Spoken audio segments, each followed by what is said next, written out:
નમસ્કાર, જય હિન્દ, જય ભારત. ગુજરાત 20 ન્યૂઝમાં આપ સૌનું સ્વાગત છે.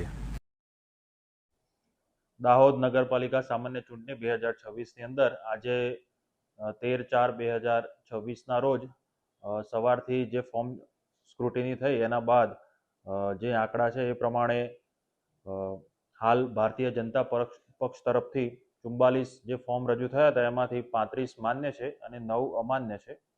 ભારતીય રાષ્ટ્રીય કોંગ્રેસ તરફથી 43 ફોર્મ રજૂ થયેલા, તેમાંથી 32 માન્ય છે અને 11 અમાન્ય છે.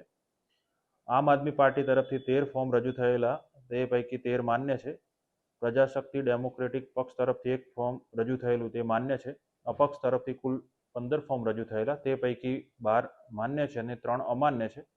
આમ કુલ 116 ફોર્મ રજૂ થયેલા, તે પૈકી 93 માન્ય છે અને 23 અમાન્ય છે. સાથે સાથે આ સ્ક્રુટની દરમિયાન 7 જેટલા વાંધા વિપક્ષના એટલે સામેના ઉમેદવારો દ્વારા રજૂ કરવામાં આવેલા છે અને આ વાંધાઓની પૂર્તતા અત્યારે ચાલુ છે.